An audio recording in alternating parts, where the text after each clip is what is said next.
Olá pessoal, está começando mais um Cast Lac, o seu podcast sobre o setor lácteo.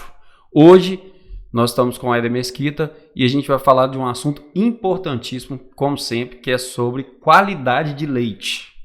É um dos assuntos mais importantes e que mais atrai a atenção dos nossos ouvintes. Então vamos lá, eu tenho a primeira pergunta.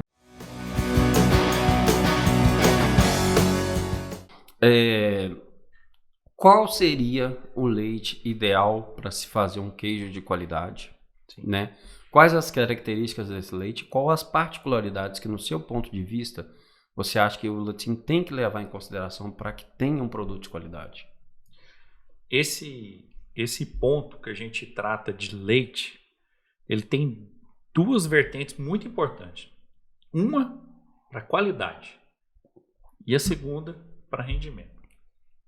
A gente não consegue dissociar esses dois, porque um leite de boa qualidade vai te trazer produto de qualidade e rendimento. E a gente é fissurado com relação a ser um rendimento adequado. A gente não entende uma produção de queijo simplesmente por qualidade, entende por qualidade e rendimento, que é o que gera, né, lucro para o laticínio, né? Tem que ser um laticínio lucrativo. Queijos têm que ser lucrativos, né? Não adianta a gente ter um ótimo queijo, mas que fique muito caro para ser produzido. Ele não serve. Ele tem que ser um queijo de excelente qualidade e com rendimento adequado. E o leite é, hoje, a principal ferramenta que a gente tem para esses dois pontos. Por isso que é tão importante a gente ter cuidado com o leite, né? Existe uma legislação específica que trata da qualidade do leite, né? Hoje a gente tem a Instrução Normativa 77, de 2018, e a Instrução Normativa 76, de 2018. Elas tratam exclusivamente da qualidade do leite, né? Do leite que vai ser captado. Porque uma vez que ele foi captado, já passa a ser responsabilidade da empresa a qualidade do leite. Então, ela captou lá, já é dela. Transporte, armazenamento na indústria, já passa a ser por conta dela. Só que antes dela coletar, ela tem alguns pré-requisitos para cumprir, né? Principalmente com relação à questão do produtor, orientação ao produtor. Isso hoje é obrigatório as empresas fazerem. Então as empresas hoje elas precisam ter uma determinada assistência ao produtor para que ela promova ao produtor instruções adequadas para que ela tenha leite de qualidade, que atenda aos requisitos físico-químicos mínimos que estão ali na Instrução Normativa 77. Eu sempre gosto de citar isso, que ele é o requisito mínimo. Às vezes a gente fala assim, mas com o requisito mínimo eu já consigo fazer um queijo de boa qualidade? Faz. Só que se você tiver um leite de melhor qualidade, seu rendimento é muito melhor. Os seus resultados com qualidade do queijo são muito melhores. Então, aquilo ali é o mínimo. A gente precisa de buscar melhorias, né? Sempre ali, eu falo mínimo porque a legislação fala que o mínimo de teor de proteína é 2,9. 2,9 eu consigo fazer um queijo com rendimento adequado? Faz. Mas se você tiver um leite com média de proteína de 3,3, o seu rendimento é outro. Nós tivemos até um caso de numa live um cliente citar, né? Qual que era o volume de proteína? O dele era 3,8. Ele falou que fazia um queijo de excelente qualidade. Não, e sem dúvida, um leite com 3,8 de proteína mas rendimento adequado. O gado era Jersey, né? Jersey, também era o gado dele. É gado próprio. Então, normalmente quem faz isso, eu conheci uma situação assim no interior de São Paulo. A gente tinha um cliente lá, não era do nosso cliente, mas era um concorrente do nosso cliente. Ele tinha só o gado dele, todo gado Jersey, e o rendimento dos queijos dele era maravilhoso. Então ele conseguia competir assim com maestria ali frente ao outro cliente, que era o nosso cliente, na verdade, que era muito maior que ele. Ele era um pequeno produtor. Pequeno assim, nem tanto, né? 800 litros dia. E ele fazia tudo em queijo frescal. E o nosso cliente tinha uma produção até maior, fazia em torno de 3 mil litros dia de queijo frescal, só que os rendimentos eram muito diferentes. Então a competição era bem acirrada. Você falou um pouco sobre o PQFL. Você PQFL. começou Começamos a falar dele. Mas eu queria aproveitar porque isso aí é uma dificuldade de todo mundo. Eu tenho recebido muito contato aqui de cliente. Como que é isso? Como que funciona isso? O que eu devo fazer? Eu vou ter que contratar um veterinário para trabalhar aqui direto, porque ele tem, geralmente eles têm só o RT, né? Isso vai ficar muito caro. Como vai funcionar isso?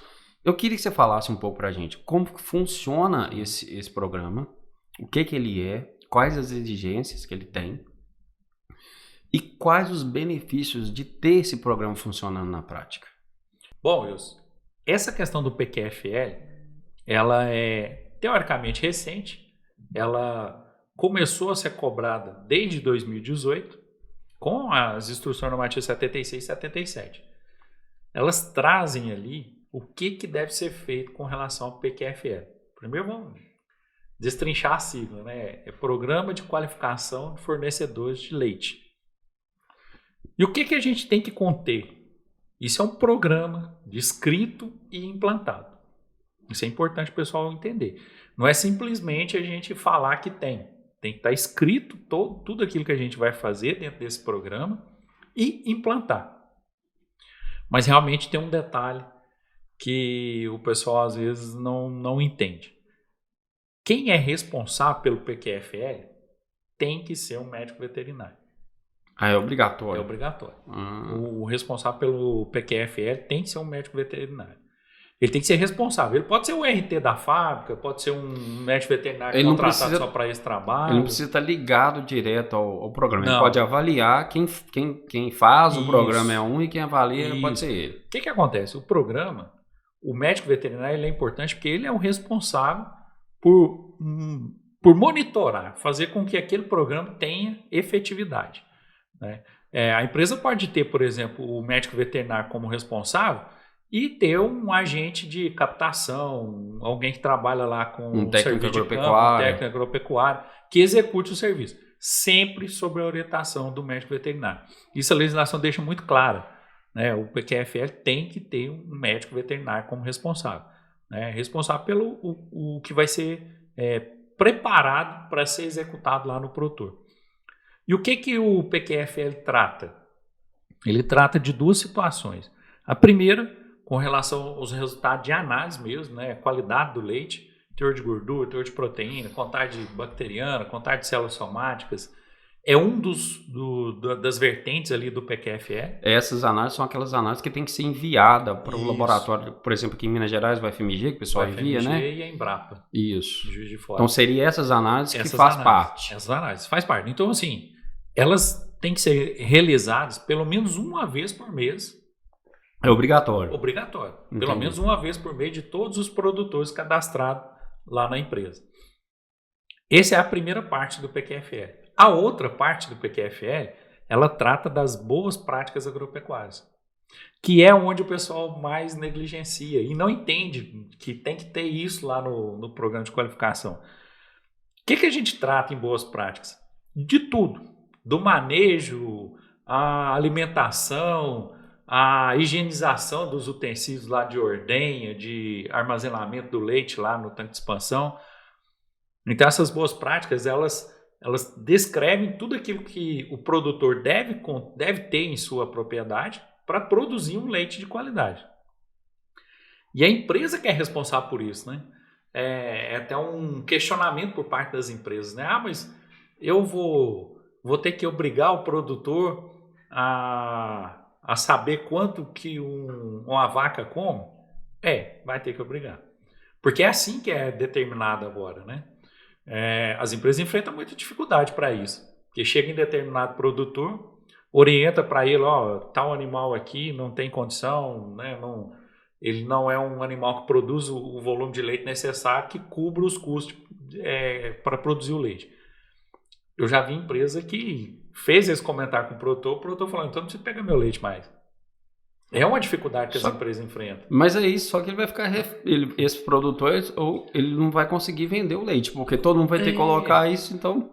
É isso que vai acontecer. Só que de forma discreta, isso ainda não tá indo aos poucos. Tá indo aos poucos. E a gente vê que isso tem mudado bastante. Sim. Né? A gente vê que o leite aí melhorou a qualidade, melhorou muito. Eu lembro quando eu comecei a trabalhar com laticínio, a gente tinha muitos casos de indústria trabalhando com leite com 18, Sim. com 19 de Sim. acidez, leite quente.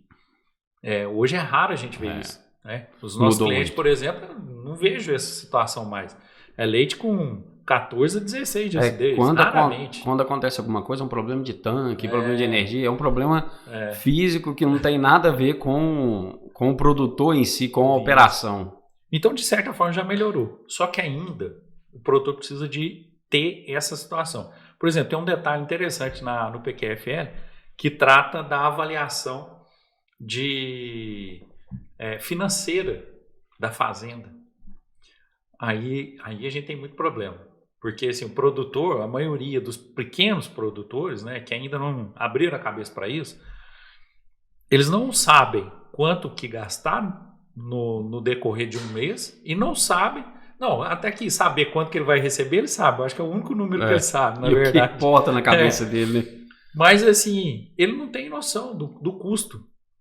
Né? E o PQFL, ele obriga que a empresa faça o produtor ter um gerenciamento da fazenda, né? Da fazenda produtor de leite. Então isso hoje tem que ser tratado com realmente assim, com muito cuidado por parte da empresa, porque ela precisa perante o órgão de fiscalização apresentar resultado por isso, mas também ela tem que ter um jogo de cintura para tratar com um produtor que produz leite há 50 anos, há 30 anos, aprendeu com avô, com bisavô e não quer mudar. Mas infelizmente, né, as mudanças têm que acontecer. A gente está a todo momento mudando, né? É a única certeza que a gente tem que vai mudar. Você acha que essas alterações geram muito conflito, então, entre produtor e indústria? Gera Por que você acha que gera mais conflito? É o medo do novo? É o medo do novo. E até porque o produtor tem outra justificativa, né? A primeira coisa que ele fala quando a empresa chega para ele e mostra que ele tem que fazer algumas alterações, ter controle e tal, a primeira pergunta dele é: quanto que vai aumentar no preço do leite? Você vai me pagar quanto a mais? Né? Ao passo que tinha que ser o contrário, né? Se o produtor fosse uma pessoa que realmente tivesse interessada no resultado dele, não da empresa, no resultado dele. Ele faria as alterações e depois com o leite já com qualidade melhor, ele pode negociar. Ele chegava lá e negociava com a empresa. O meu leite tem qualidade X, não aceito pagamento menor que tal, né? Mas hoje é o contrário. Antes de fazer, ele já quer saber quanto que ele vai ganhar mais. É claro que isso aí é difícil, né? O produtor passa por uma situação complicada hoje, a gente sabe disso, né? Os insumos tudo extremamente caros, né? Produção de leite é uma profissão, né? Ele deveria te considerar como uma profissão bastante difícil hoje. Mas se não for bem organizada, pior ainda. Então, tem sim essa dificuldade da empresa com o produtor, mas é porque o produtor ainda não entendeu que o objetivo é melhorar para ele também. Sim. Mas diante disso aí também eu vejo casos e casos. Alguns produtores já enxergam as coisas a longo prazo. Então ele faz um planejamento de manejo, de estrutura e ponto final de fornecimento de leite a longo prazo. E dentro disso ele sabe dos ciclos do mercado. Sim. Porque o mercado ele é cíclico, né? E ainda bem que ele é dessa forma também. Você imagina se o ano inteiro fosse a mesma coisa. Era muito previsível. Então, diante disso, alguns sobressaem e outros não. E vem a questão da preparação que a gente fala. Quem está preparado para a oportunidade que o mercado vai trazer, vai saber aproveitar. Vai beber água limpa, como a gente sempre fala. Agora, quem não está preparado, ele vai ficar para trás, né? E eu vejo uma dificuldade muito grande. Eu não estou longe de mim de criticar produtor rural, porque produtor rural, igual você falou, eu sei que tem suas dificuldades e tal. Essas exigências obrigam a pessoa a sair da zona de conforto, obrigam ela a melhorar de certa forma. Sim. Nós começamos há 18 anos atrás. O que era leite de 18 anos atrás, igual você está falando aí agora? Nós tínhamos leite de 18, 20. O mais comum era leite de 18, 17, 18 na indústria. Isso era o leite comum. Hoje a gente quase não vê mais, como foi citado. É verdade. É muito difícil a gente ver. Porque teve a exigência, com toda a dificuldade, acabou que o produtor mudou. a mentalidade dele, porque ele foi obrigado a mudar. E hoje, eu acho que se a gente conversar com o produtor, a gente chegar para ele e falar assim, ó, como que era e como que é? Eu falo, hoje eu ganho um pouco mais do que eu ganhava antes. Não, sem dúvida. Se eu tivesse na mesma mentalidade que eu estava há 18 anos atrás, talvez eu não estava nem na profissão. E como o mercado é cíclico, né? Ele tem seus momentos de alta, seus momentos de baixa. No leite isso é muito Quem consegue evidente. ter uma constância em tudo que você faz, até isso não é só no leite, mas em tudo, em qualquer profissão. Quem consegue ter constância, consegue sobressair. Quem se, como se diz, quem se perde ou quem se perde, mas eu estou procurando a palavra certa, mas quem é afetado na primeira baixa, na primeira crise, sai do mercado, é porque realmente ele não consegue se manter naquilo lá. E ele não está preparado. Não está preparado. Isso não serve só para produtor, não.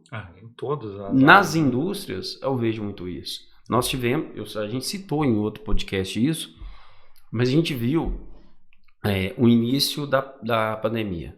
Todos os latinos muito preocupados, todo mundo sem saber o que vai acontecer, é o medo do novo, do que vai vir, aquele frio na barriga. E hoje eu vejo, eu acho que você vai poder completar isso, que as indústrias que estavam preparadas, elas ganharam foi muito dinheiro. Muito dinheiro. Sem dúvida. E quem não estava preparado, quem estava no giro, já estava em dificuldade, ele tende a ceder espaço para quem estava preparado.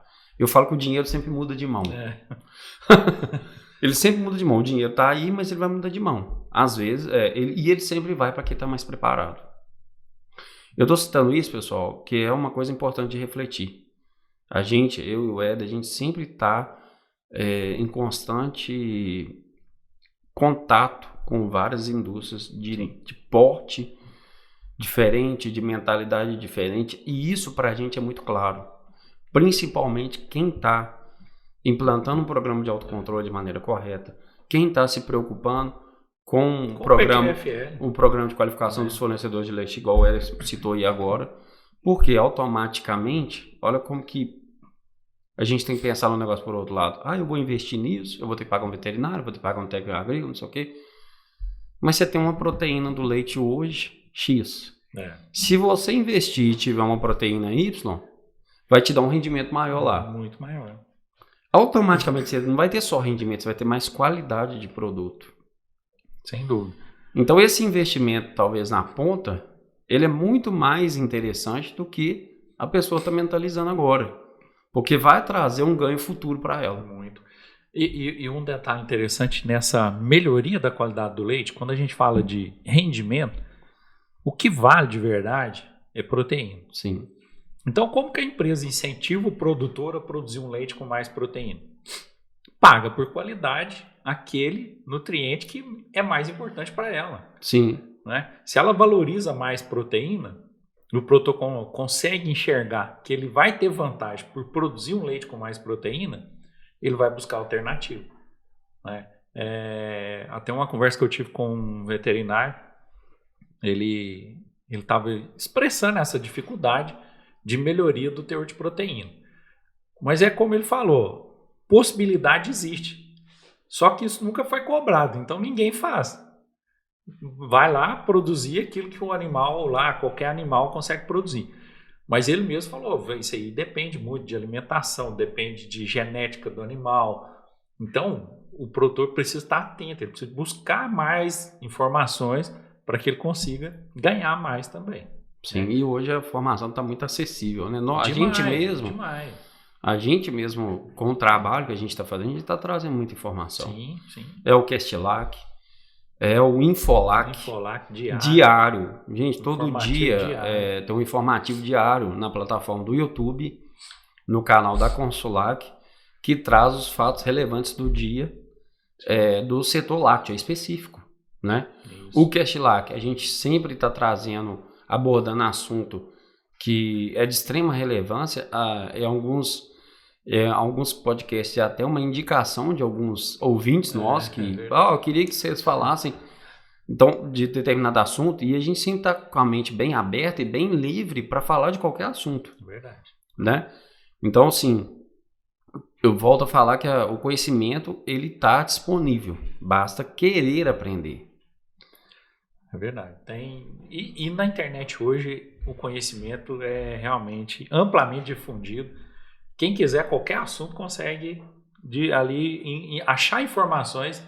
E informações muitas vezes assim tem que tomar cuidado, lógico, né? Tem informações de toda qualidade. Filtrar, né? Tem que saber filtrar, porque tem informação muito boa disponível para que tenha resultado satisfatório. Mas vamos voltar aqui para o nosso tema. A gente falou um pouco sobre a qualidade de leite. Isso. Eu queria que você falasse agora em termos de análise físico-químicas, numa recepção de leite. Recebeu o leite, o que é interessante, o que todo laticínio tem que ter, desde o pequeno, vamos falar o pequeno e o médio, sim, porque o grande ele já tem vamos colocar assim, um acompanhamento de um técnico no laboratório, uma técnica na produção, e a dificuldade dessa questão de análise que eu vejo é mais voltado para o médio e o pequeno. Sim. Para o pequenininho, qual que é imprescindível ele ter para ele determinar a qualidade desse leite, e o médio, o que ele tem que ter de fato para ele...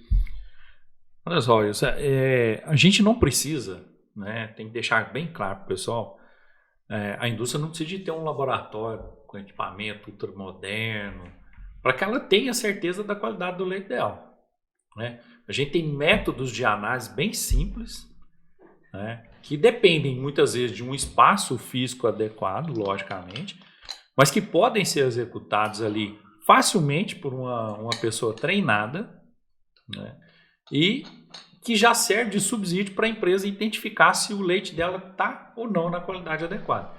Aí para isso a gente tem aí a análise, por exemplo, de avaliação de alizarol. É o básico, né? O primeiro de todos. Básico. Isso aí o motorista faz. Sim. Lá na plataforma a gente só confirma.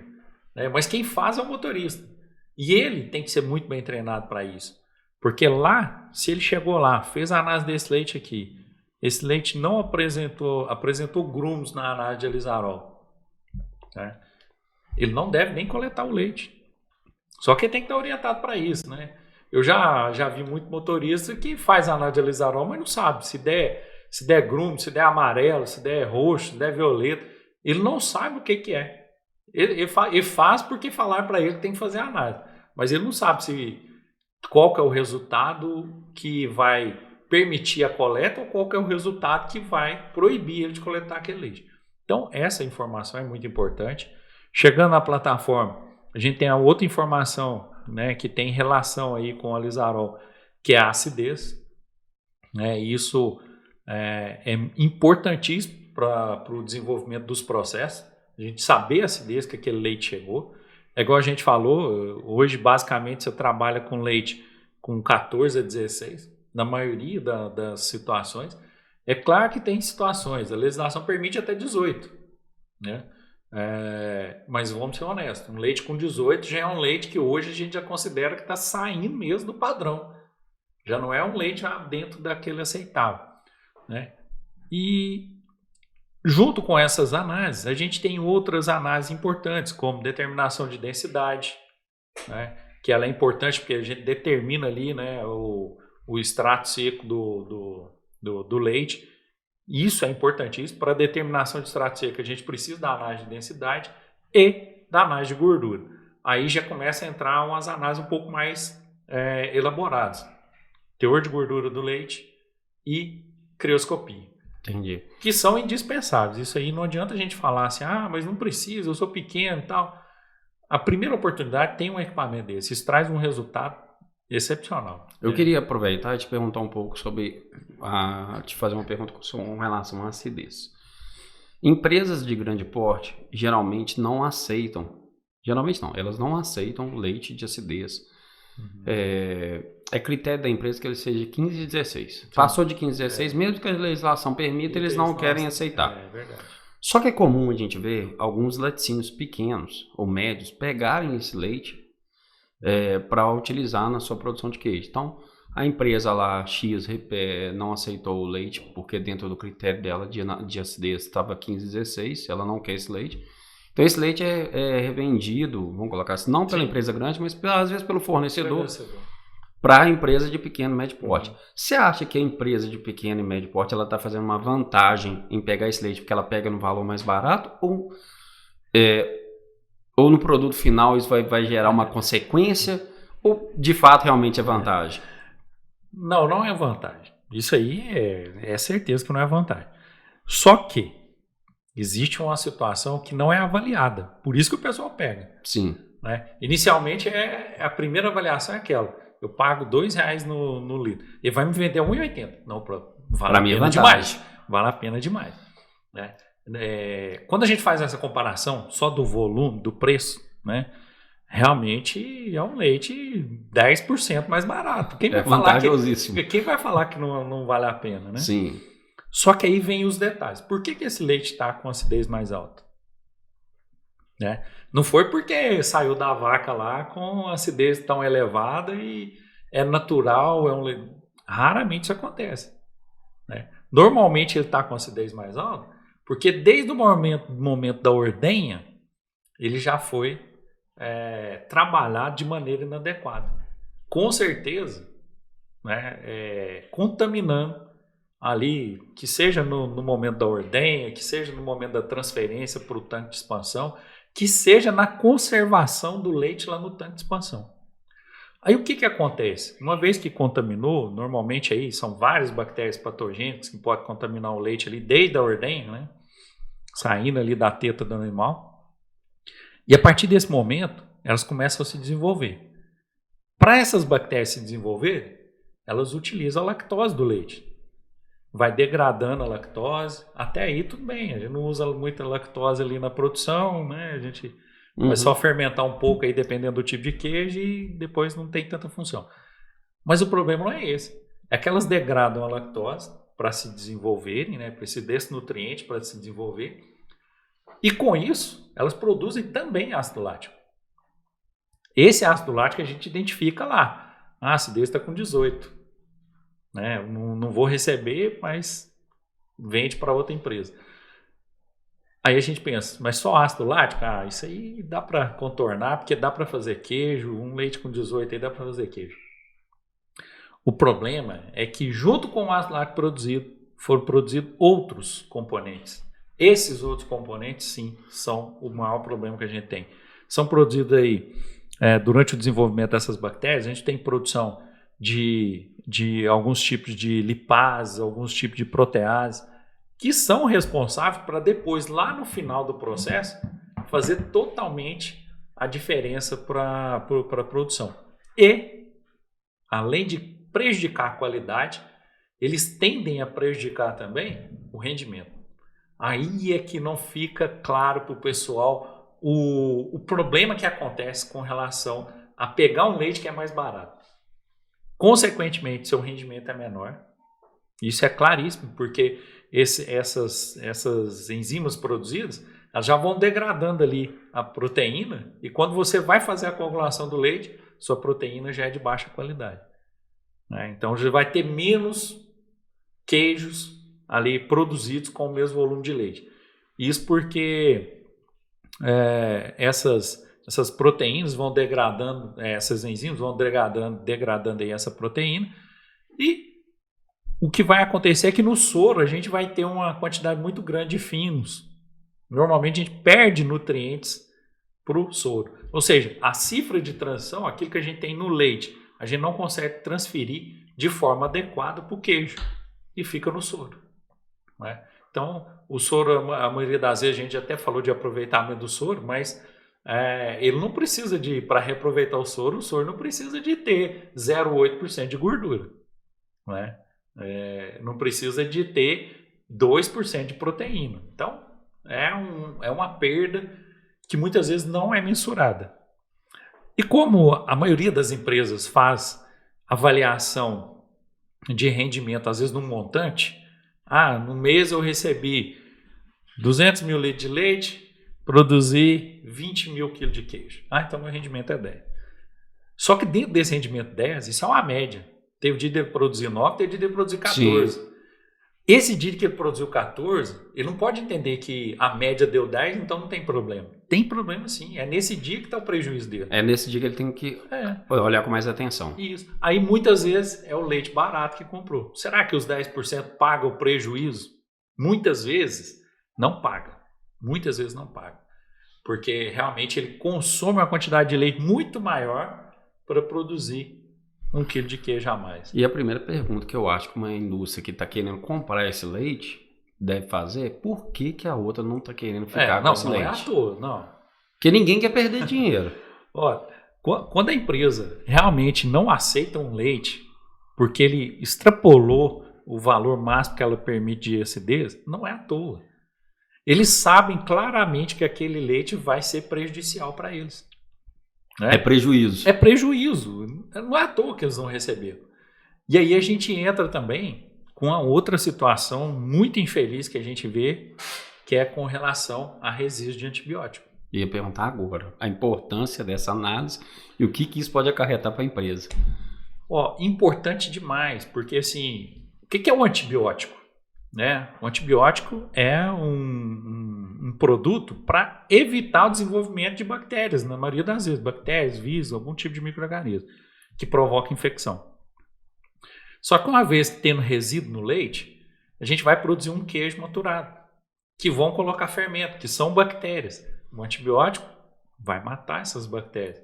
Então a gente já começa aí já tendo um problema enorme para a nossa produção de queijos. O antibiótico no leite ele tem a mesma função que um antibiótico no nosso organismo. No nosso organismo. É matar as bactérias. Então, seja bom, seja ruim, ele não sabe distinguir isso. Ele não vai definir se é bactéria de origem láctea, se é bactéria patogênica, ele vai eliminar todas. E com isso a gente tem sérios problemas na produção, principalmente de queijo maturado, que depende muito da ação do fermento no pós-processo de fabricação. Então, e outro detalhe, resíduo de antibiótico, né, em pequenas doses, vai trazendo resistência para as bactérias. É um problema grave de saúde pública. Sim. Isso é a questão que é muito combatida pela fiscalização hoje. Queria que você falasse um pouco sobre isso. Muito perante o Ministério da Agricultura, como que é essa questão de resíduo antibiótico? O que acontece? Hoje o Ministério da Agricultura foi até mais específico na Instrução Normativa 76 e 77 com relação a controle de resíduo de antibiótico pelas indústrias. O controle de resíduo, antes ele era cobrado, mas ele não tinha uma diretriz adequada. Hoje tem uma diretriz. A empresa deve fazer pesquisas de grupos diferentes de antibiótico, que é outro problema. Isso é uma exigência. Isso é uma exigência, está na legislação. A empresa tem que fazer pesquisa de todos os grupos de antibióticos com triagem disponível, pelo menos uma vez no mês. Então, assim, dentro do mês, a gente tem vários grupos de resíduo de antibiótico. A empresa tem que fazer controle de todos. De todos. Existe um teste que consegue identificar todos ou ele tem que comprar testes específicos? Tem teste que a gente consegue fazer todos. Assim, não é o mesmo teste, né? É um kit. Certo. Tem, por exemplo, algumas empresas aí que vendem um kit que detecta 7 grupos diferentes de antibióticos. E dentro desses 7 tem os exigidos pelo Ministério da Agricultura. Sim. Tem todos aqueles que o Ministério exige. Só que o que acontece? Isso é muito caro. Isso é muito caro. Isso é uma pergunta. Quanto que sairia um teste desse por análise? Você tem a noção disso? Olha só, um teste desse hoje sai em torno de R$60 por análise. Cara, e isso tem que ser feito em cada recepção. Se você tem 2 caminhões, R$120 por dia. 3 caminhões e assim vai. 180 e por aí vai. Então é muito caro. Só que o Ministério da Agricultura permite que você faça pesquisa de no mínimo 2 grupos diariamente a cada recepção. Sim. E durante um mês, faça pelo menos uma vez no mês, né, todos os grupos disponíveis. O que a gente orienta para o pessoal? De avaliar, né, fazer uma pesquisa junto aos produtores, quais são ali os grupos de antibiótico mais utilizados por eles, para definir quais são aqueles grupos que eles têm que fazer com mais frequência, né? Na maioria dos casos, a gente vê que os grupos mais utilizados são beta e tetra, né? Beta-lactanos e tetraciclinas. Então, esse é um grupo que tem que ser, são os 2 grupos que tem que ser analisados todos os dias, independente, né, do processo, tem que ser analisado. E depois começa a ver qual que tem mais incidência. É sulfonamidas. Então, adiciona sulfonamidas aí pelo menos uma vez por semana. Você está falando isso tudo. Olha como que isso linka no que a gente está falando inicialmente sobre o programa de qualificação dos produtores de leite. Justamente isso. As boas práticas, inclusive, né, é normal a gente fazer um checklist das boas práticas agropecuárias e entender qual que é o medicamento que o produtor mais usa lá, né, para tratamento lá dos animais dele. Uma vez que você conhece isso, você já faz uma determinação do que você precisa pesquisar, não só para atender a legislação, né? Que eu gosto de falar aí, gente, pesquisa de resíduo de antibiótico não é só para atender a legislação. É para o laticínio. É uma exigência técnica da produção de queijo. De queijo, de fermentado, de todos os senão produtos. Ele vai ter reflexo nisso no futuro. Vai ter reflexo. No produto final. Com certeza. Então, esses grupos, eles devem ser pesquisados de acordo com a incidência ali na região de cada empresa, mas tem que ser feito. Né? Então, o que é a minha orientação para o pessoal? Buscar aqui kits, né, para detecção de resíduo de antibiótico que estejam de acordo com o limite, o MRE, limite máximo permitido pela legislação. E hoje a gente tem uma vantagem muito grande, né?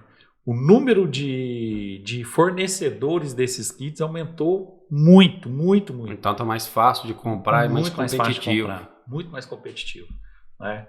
Há um tempo atrás eu lembro que a gente, para comprar, né, o kit para detecção de resíduo de antibiótico, ele era todos importados. Sim. E muito caros. Muito caros. A gente está falando aí desse kit de R$60, mas antes era R$60 um grupo. Você pesquisava um grupo, né? Então, assim, era muito fora da realidade. Mas hoje não. Hoje a gente tem kit aí que faz detecção de beta-lactanto e tetraciclinas de forma rápida, né? Que é outra coisa importante, né? A gente tem kit rápido e kit lento. O kit lento leva em torno de 3 horas para ter resultado. Então, assim, não dá para você ficar com um caminhão 3 horas parado na plataforma esperando um resultado. Então, a maioria das empresas opta pela detecção do método rápido. Mas hoje um método rápido aí, a gente tem preços aí variando aí de R$8 a R$12 aí, excelentes kits de detecção de resíduo de antibiótico. Eu queria fazer uma pergunta referente às consequências de um recebimento de leite com antibiótico. Então, chegou um caminhão na fábrica e foi detectado resíduo de antibiótico nesse leite. Ele pode devolver esse leite ao produtor rural ou não? Ele tem que mandar esse leite para outro fim?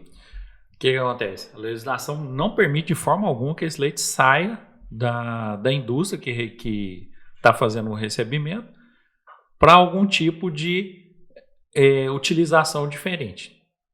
Esse leite ele não pode ser devolvido para o produtor, não pode ser utilizado para nenhum processo de fabricação, ele tem que ser descartado.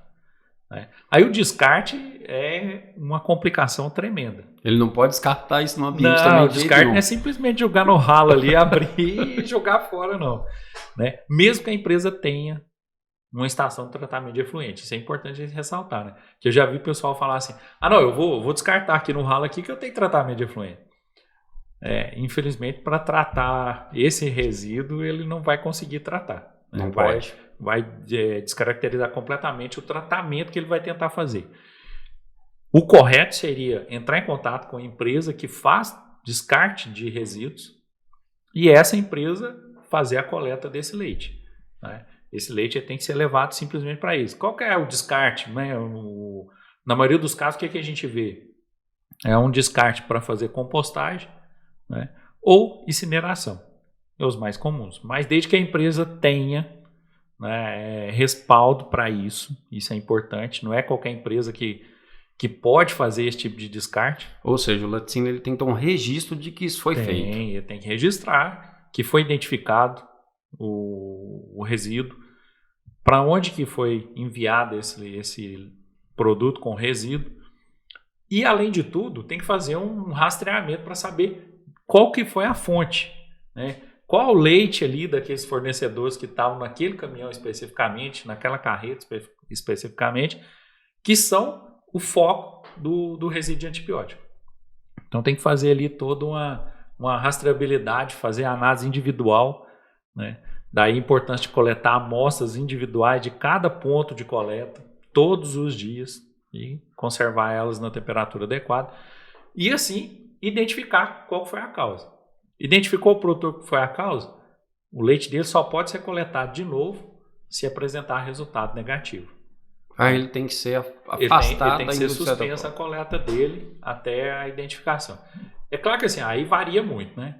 A gente tem situações de produtores que usaram antibiótico com período de carência de 2 dias. Então o leite normalmente o leite é coletado de 48 em 48 horas. Praticamente naquele dia da coleta já não tinha resíduo. Provavelmente na próxima coleta já não teria problema. Só que tem que ir lá e fazer. Só pode liberar a coleta antes do resultado. Diante de tudo que estamos falando, o mais barato é a prevenção. Muito mais. Muito mais. A orientação para o produtor com relação a isso, ela tem um custo mínimo. Sim. A gente não pode nem falar que não custa nada, porque custa, né? A empresa tem que ter uma pessoa para orientar. Mas é mínimo comparado ao transtorno que é um leite com resíduo de antibiótico. E sem contar que aí entra aquela situação. Ah, mas eu não vou usar aqui, mas eu vendo ali por fulano não tem, não tem inspeção, é clandestino, faz só queijo na fazenda dele e tal. Cara, de todo jeito, né, a gente tem que imaginar que é um problema de saúde pública. Sim. Você está levando um grave problema. O cara muitas vezes vai conseguir fazer algum tipo de queijo, né? Fica ruim pra caramba, mas vai fazer. Vai fazer. Né? Ele vai tentar aproveitar de qualquer jeito. E depois vai vender esse produto aí, além de concorrer com aquela empresa que não quis ficar com leite, né? Vai concorrer de forma desonesta e levando um risco para a saúde dos consumidores. A gente pode fazer uma metáfora disso aí, o seguinte: quem faz isso, ele tem que pensar que alguém da família dele pode até comprar esse queijo proveniente desse leite.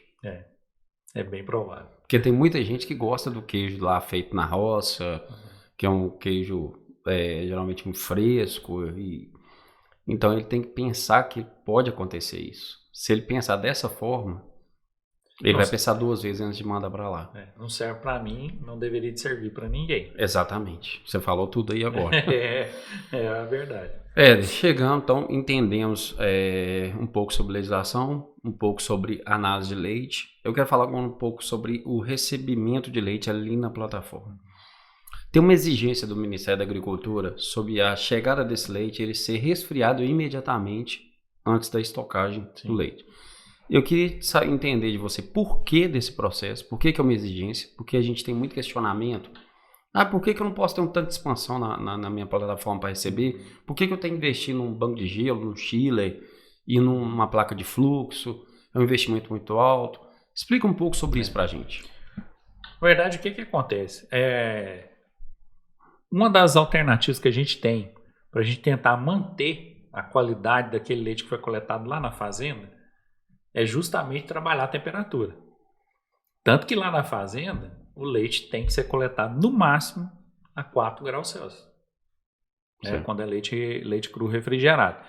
Então essa temperatura, qual que é a importância dela? É que nessa faixa de temperatura, a maioria das bactérias patogênicas tem desenvolvimento muito lento. Então elas não vão produzir ácido lático, elas não vão prejudicar aquela característica físico-química do leite. Então a gente já tem um leite de melhor qualidade. Só que quando chega no estabelecimento, a maioria das empresas ela não consegue chegar com o leite e já processá-lo imediatamente. Então por isso que é importante a gente resfriar. Existe uma diferença entre a temperatura do leite lá na fazenda e a temperatura do leite chegando no estabelecimento. E isso é muito lógico. Um caminhão sai para fazer a coleta, ele leva aí quando é muito rápido a coleta, 3, 4 horas de coleta. Sim. Né? Eu já vi empresa aí que faz coleta com 18 horas. Sim. É muito longe. É lógico que deveria ser feito um remanejamento, mas existe. Né? Às vezes a rota é muito longe, a empresa não tem outro veículo, isso pode acontecer. Eu já vi rota até de 400 quilômetros. É muito longo, né? O período é muito longo. Então o que vai acontecer? O caminhão ele é um equipamento isotérmico. Ele vai simplesmente tentar manter aquela temperatura que foi coletada. Então, se coletou lá a 4, a própria legislação permite que o leite seja recebido até 7. Sim, porque tem essa alteração. Porque tem essa alteração, né? Por esses motivos que a gente já comentou. Lembrando que esse leite pode ser recebido até 9 graus. Sim. né? Não pode todo dia com 9 graus. Né? O ideal é 7. É 7. Mas por esporadicamente, se o leite chegar até 9, pode ser recebido. Acima de 9 não pode ser recebido. Sim. Né? Tem que deixar claro nisso. E, mas o que faz com o leite que está acima de 9? Não pode receber. Aí ele devolve para o produtor? Não, ele não vai devolver para o produtor. Né? A empresa não consegue devolver para o produtor. Ela vai perder esse leite. Ela vai ter que descartar e fazer a compostagem. Vai ter que descartar. Porque ela não pode receber esse leite. Né? Mas simplesmente por temperatura, não posso receber o leite? Nossa, eu já escuto demais esse tipo de questionamento. Não é por temperatura, é por tudo aquilo que aconteceu no leite devido à temperatura elevada. Sim, né? Então, as consequências da temperatura. Aquilo que nós falamos, mas é mais barato tratar, né, essa situação lá no fornecedor, otimizando a rota, do que esperar acontecer. E a necessidade de se resfriar, porque se o leite chega até 7, eu posso receber. Mas a 7, essa temperatura já é uma temperatura que já favorece o desenvolvimento das bactérias patogênicas. A gente já pode ter uma elevação aí de acidez muito grande. É por isso que é importante o resfriamento imediato. Chegou, tem que ser resfriado. E hoje, o leite pode ser estocado até 5. Né? Até um tempo atrás, se eu não me engano, a alteração foi em 2019. O RISPO-A determinava que era 4 graus. Aí agora tem uma instrução normativa, número 55, que permite até 5 graus no estabelecimento processador. Entendi. Né? Então tem que ficar nessa temperatura para evitar a elevação aí do número de bactérias e, consequentemente, acidificar o leite e a gente ter mais prejuízos ainda. Antes da gente voltar para a questão da parte de resfriamento no resfriador de placa, queria que você tem como mensurar essa diferença em desenvolvimento de bactérias de 1 grau, por exemplo, um leite com 5 graus, um leite com 6 graus, um leite com 7 graus, o quanto isso acelera de desenvolvimento? Tem sim. E, inclusive, é um estudo da Tetra Pak, que mostra claramente o quanto isso é impactante no resultado. Né? Vai colocar o gráfico. Mas tem um gráfico. O nosso jovem coloca o gráfico aí pra gente. O pessoal vai colocar o gráfico aí para vocês verem. Nesse gráfico a gente mostra direitinho ali a temperatura de 4, né? A diferença do número de bactérias de 0 horas a 48 horas é mínima. Mas ele começou a subir ali a 7 graus, o gráfico já aumenta muito o número de bactérias. A 10 é impressionante. O número é muito dobra, grande. triplica, milhões. É exponencial. Né? Que a gente está falando ali de desenvolvimento exponencial. Então, dependendo da temperatura, a duplicação ela ocorre a cada 10 minutos. Né? Então, é um número exponencial. Por isso que é tão importante manter o leite na temperatura mais baixa o maior tempo possível antes do processamento. A gente evita esse desenvolvimento. Pessoal, a gente vai colocar o gráfico à disposição de vocês para quem está assistindo no YouTube. Quem está escutando no Spotify, dentro do carro, entra depois no YouTube para vocês conseguirem ver. Mas uma coisa pode ter certeza, é extremamente diferente a evolução do desenvolvimento quando a temperatura está mais elevada. Então o leite com 9 graus... Tá fora. É um leite que deveria de ser... Para a gente ter o mesmo número de bactérias de um leite a 48 horas a 4 graus, basicamente é um leite que tem que ser processado a 1 hora depois da ordenha. Então por isso que é importante, o resfriamento tem uma importância muito grande nessa qualidade do leite, consequentemente no rendimento também. Voltando ao assunto do resfriamento, chegou com esse leite da indústria, detectou, está dentro da temperatura desejada. Um questionamento geral que eu tenho. Por que não posso ter um tanque de expansão? Por que eu tenho que investir em toda essa estrutura de resfriamento, que ela é uma estrutura cara, para fazer esse processo? Já que o leite chega na minha plataforma já em temperaturas baixas. Essa manutenção da temperatura, da temperatura baixa, né, no máximo 5 graus, ela é indiferente se o leite chegou ou não a 5. De todo jeito o leite vai ficar estocado. O simples fato dele ficar estocado, ele tem que ter um sistema que corresponda à capacidade de resfriamento ali. O tanque de expansão é muito questionado mas é uma situação para pequenas empresas de pequeno porte que conseguem ter uma leve impressão de que não teria problema.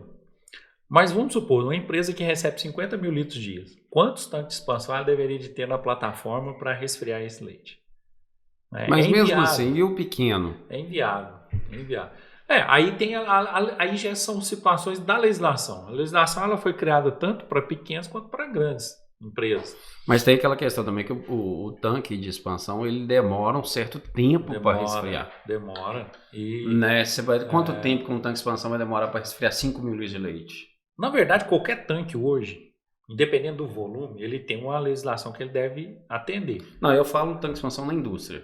Pois é, aí essa legislação fala assim, que o leite colocado num tanque de expansão, em 2 horas, esse leite já tem que estar a 4 graus. Então levam 2 horas para que esse leite chegue a 4 graus. E num resfriador de placa, por exemplo, quanto tempo seria? Aí vai variar de acordo com o tamanho. É a vazão do equipamento. Mas um laticínio de pequeno porte, de médio porte, que recebe entre 5, vamos colocar 5 mil litros de leite por dia, um laticínio pequeno, ele vai receber esse leite em horários alternados. Geralmente ele não recebe aquilo no mesmo horário. Sim. Se ele colocar esse leite num tanque de expansão, por exemplo, se ele tiver um registro no CIA, algum CIA permite que tenha tanque de expansão, esse leite vai demorar em torno de 2 horas para resfriar. Sim. Enquanto num resfriador de placa, esse resfriamento é imediato. Então você tem um ganho no produto final também com relação a essas bactérias patogênicas. Sim, sem dúvida. Se a gente utilizar o mesmo gráfico que a gente estava mostrando aí com relação ao desenvolvimento dessas bactérias, a gente vai perceber que 2 horas ali, dependendo da temperatura inicial, ela representa uma perda muito significativa. Se o leite estava ali a 7 graus, 2 horas a 7 graus já é suficiente para ele mudar de patamar. E a gente tem que lembrar que tem um padrão. O número de bactérias presentes nesse leite é no máximo 300 mil unidades formador de colônia por ml. Parece muito, mas isso não é muito. A gente está falando de bactéria. Bactéria é um número muito grande. Então, assim, em 2 horas, essas bactérias, em uma temperatura elevada, elas vão triplicar. A velocidade de desenvolvimento chega a ser exponencial, dependendo da temperatura inicial. Então, não tem nem como comparar. Com certeza, a perda com relação à qualidade do leite é muito grande. A gente precisa realmente ter equipamento com capacidade de fazer esse trabalho ser mais efetivo, mais rápido e efetivo. Aí tem aqui questionamento, mas não posso ter na minha propriedade, no meu estabelecimento, mas lá na fazenda pode. Por que na fazenda pode? É porque na fazenda você acabou de ordenhar. Sim. O número de bactérias ali do leite recém-ordenhado é muito baixo. E ele só vai aumentar se for contaminado. Só vai aumentar assim, exponencialmente se o leite já começar a ser contaminado ali na ordenha. Tipo, o cara vai fazer ordenha e vai limpar a teta do animal com um rabo ou com um pano que está lá parado ali a vida inteira, com uma toalha de papel reciclado, aí começa a contaminar o leite. Mas se não for essa situação, o número de bactérias que sai do leite, ali, saindo ali da teta do animal, ele é muito baixo. Existem as bactérias, porque são as bactérias próprias do leite, são bactérias láticas mesmo, já estão presentes ali no leite, e só vai aumentar se for contaminado. Eu queria fazer um questionamento agora sobre coleta de leite. A legislação ela determina um prazo de coleta. E a gente sabe que alguns laticínios não respeitam esse prazo. E eu quero levar isso pro lado financeiro da coisa. Então tem laticínio que a exigência da legislação é X, que você vai citar aí agora, mas ele coleta esse leite com 4, 5 dias por questões de frete. Eu queria primeiro que você falasse um pouco sobre a legislação dessa coleta, como que ela deveria ser, e financeiramente, qual que é o prejuízo de um leite coletado com 4, 5 dias? Bom, a legislação que define essa frequência de coleta é justamente a Instrução Normativa 76 e 77, e ela deixa muito claro, a frequência de coleta deve ser no máximo de 48 em 48 horas. Ou seja, dia sim, dia não. A gente vê muitas indústrias com dificuldade de cumprir essa exigência porque tem pequenos volumes. Se eu sair para coletar hoje a rota X, com 48 horas eu coleto 3 mil litros de leite. Mas se eu esperar 96 horas, eu vou coletar 6 mil. Aí o caminhão vem cheio, o frete fica mais em conta. Sem dúvida. Isso aí é aquele mesmo questionamento dos 10% do leite lá com... Sim, à primeira vista parece um negócio muito bom. Não, sem questionamento. Só que tem duas situações. Primeiro que você está descumprindo uma lei. Sim. Isso é gravíssimo. Né? Se for detectado pelo órgão de inspeção, vai ser autuado, vai virar uma multa, né? E é uma multa de valor expressivo. Né? E aí vem a outra situação que a maioria das indústrias não consegue mensurar. Né? O que é a perda que a gente tem com isso? A gente acabou de falar aqui. Um leite a 4 graus, a diferença de número de bactérias do início até as 48 horas é mínima. Só que das 48 horas para frente, essa diferença começa a ficar mais acentuada. Mas por quê? É justamente um estudo, foi feita uma avaliação disso. Né? A gente consegue perceber que a 4 graus o número de bactérias vai desenvolvendo muito lentamente. Só que ele chega num ponto que ele começa a ficar grande. E a partir desse momento, qualquer desenvolvimento que existe, mesmo a 4 graus, ele é acelerado. E tem outra situação. Eu mantive o leite a 4 graus 96 horas. Né? Com 4 dias ele veio aqui e coletou. Aí a gente está gerando outro problema muito mais grave ainda. Porque a 4 graus, o grupo de bactérias que se desenvolve e que é predominante são as psicotróficas. Essas são bactérias que se desenvolvem bem nessa temperatura aí de 4 até 10 graus Celsius. Elas desenvolvem bem mesmo. E a partir daquelas 48 horas, o número delas aumenta demais. Né? Mas bactéria, eu vou pasteurizar meu leite, vou matar tudo, não tem problema. Verdadeiramente. É isso mesmo que vai acontecer, vai matar tudo. Só que elas têm um efeito muito danoso no leite, que é justamente a produção desses peptídeos de cadeia curta aí, que são as proteases, as lipases, que são enzimas que vão degradando o leite. Vão degradando os componentes do leite, a proteína, a gordura. Aí quando esse leite com 4 dias chega para o processo de fabricação, a proteína já está desestabilizada, a gordura que a gente vai aproveitar ali já não está na mesma característica fisicoquímica. A gente vai fazer o queijo, vai dar queijo. Normalmente, seu rendimento é lá embaixo. E é muito, não é pouco não. Aí já tem uma diferença gigante de rendimento. Seria o caso até você está me falando isso agora, eu estou refletindo aqui, seria o caso até de uma indústria ela começar a mensurar um leite que ela coleta com 2 dias, igual você fala um dia sim, dia não, quer dizer, e um leite que ela coleta com mais de 2 dias. 2 dias. Para ela mensurar essa diferença. Ela conseguir ter números, né? É que a maioria delas não tem número. Então, às vezes, o rendimento é muito ruim por efeito dessa coleta despassada. E ela mesma não consegue identificar isso. Você já deve ter escutado, eu já escutei várias vezes, mas quando a gente trabalhava com leite em latão, o rendimento dos queijos era melhor. Uhum. Já escutei muito. E não tenho dúvida disso, sim. Era melhor mesmo. Mas era leite do dia, né? Era leite do dia. O leite saía ali do produtor ali, 3, 4 horas, ele estava lá na plataforma. Né? Aí ele já iria ser processado, já ia ser resfriado. Muitas empresas até aguardavam o leite chegar para começar a produzir. Sim, já tive muita experiência com isso. De ficar esperando o leite chegar para produzir. Então era diferente. E a justificativa é justamente isso. O processo de granularização trouxe um benefício muito grande das empresas poder otimizar os fretes ali, coletar de 48 a 48. Só que hoje o pessoal entende que isso é pouco. Sim. Né? O brasileiro tem essa mania de achar que é sempre apertar mais um pouco, né? Mas acaba uma economia, de certa forma, que vira um prejuízo no final. Sem dúvida, muito prejuízo. De tudo que você fala, de tudo que a gente tem aprendido até hoje, primeiro, você prevenir, fazer uma padronização, fazer um bom trabalho de captação de leite, um bom trabalho como produtor rural, é um dinheiro que você vai gastar ali na ponta, mas que você vai ter um ganho muito maior no futuro, na hora que sair o produto final. E deixar de gastar, isso para mim está muito claro aqui agora. Deixar de gastar esse dinheiro no início, você vai ter a perca no final. Mas por que muitas empresas ainda fazem isso? É porque ela não mensura, ela não consegue controlar esse número.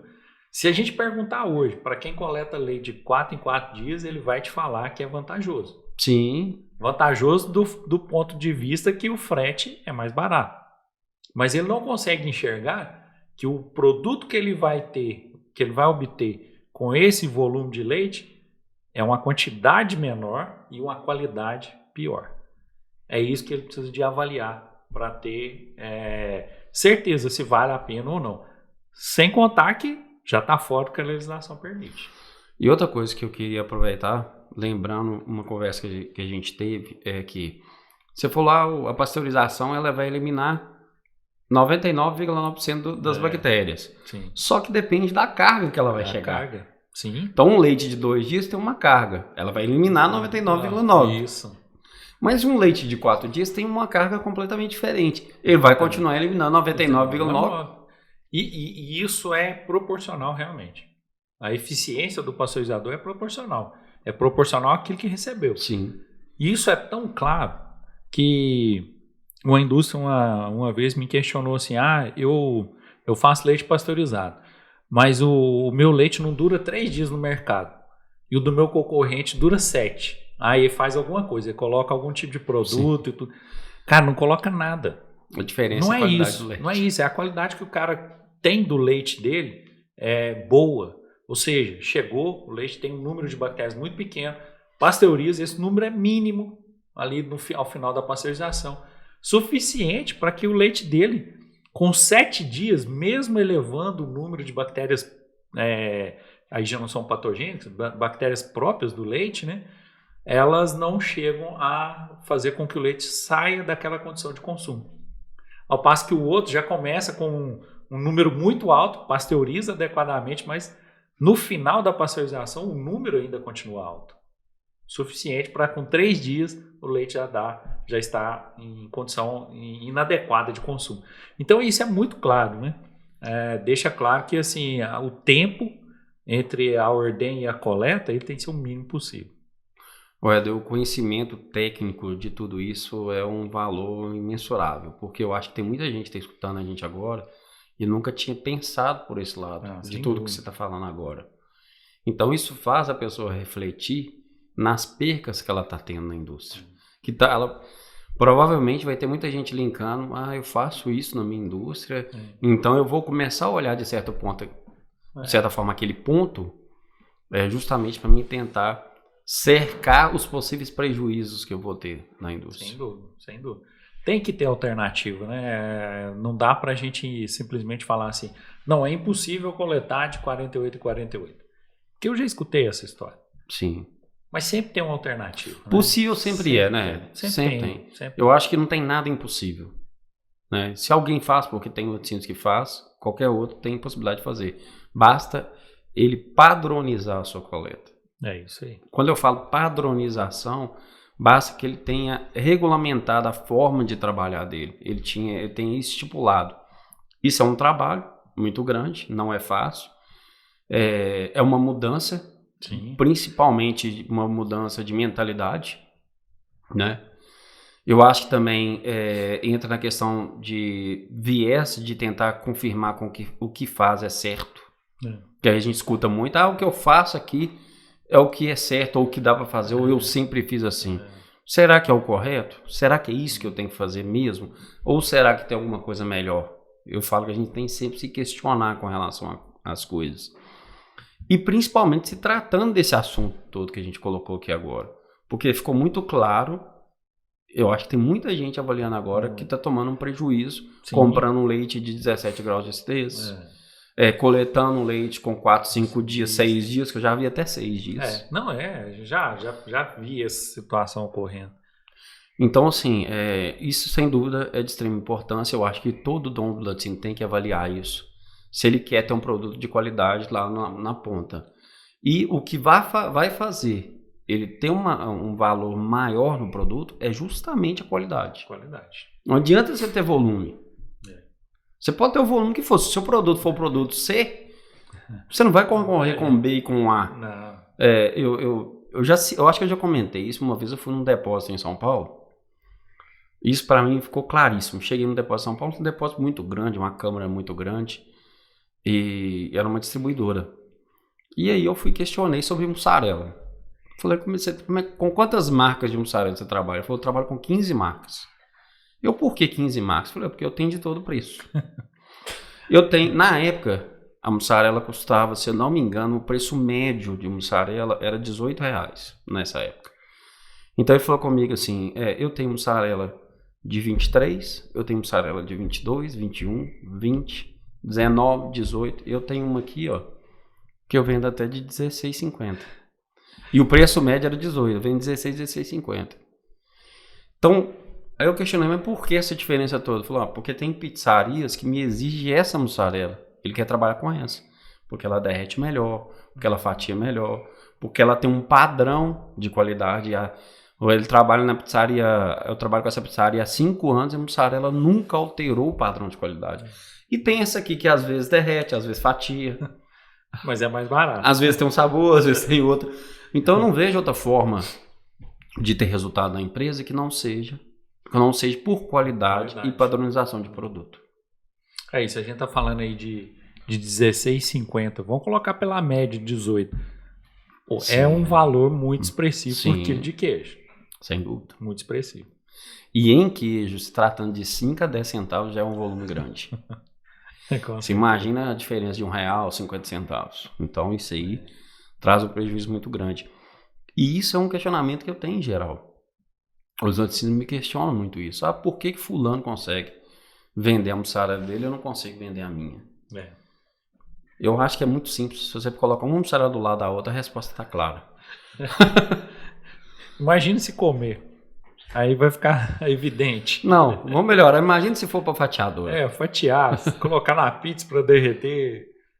São as características que o produto tem que ter e que um produto de qualidade duvidosa não tem.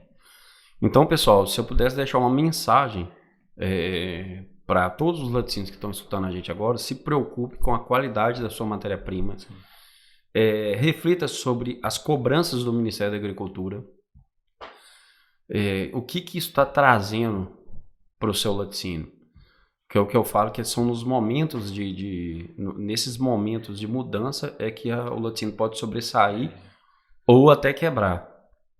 É a questão da preparação. E o que a gente até está trazendo aqui com esse conteúdo é, de certa forma, uma preparação. Né? Que a gente está trazendo um conhecimento. Pessoal, então esse foi mais um Cast LAC. Hoje falamos sobre um assunto de extrema relevância que foi sobre a qualidade do leite. Muito obrigado a todos pela participação e pela audiência. Muito obrigado, Ed Mesquita. Obrigado ao pessoal. Ficou aí as dicas, hein? Precisou, reveja esse podcast, que com certeza vai trazer muito resultado satisfatório para você. E sigam a gente nas nossas redes sociais. É isso aí. Instagram, Facebook, YouTube e Spotify. Todo o nosso conteúdo está gravado nas plataformas e disponível. Muito obrigado a todos e até a próxima.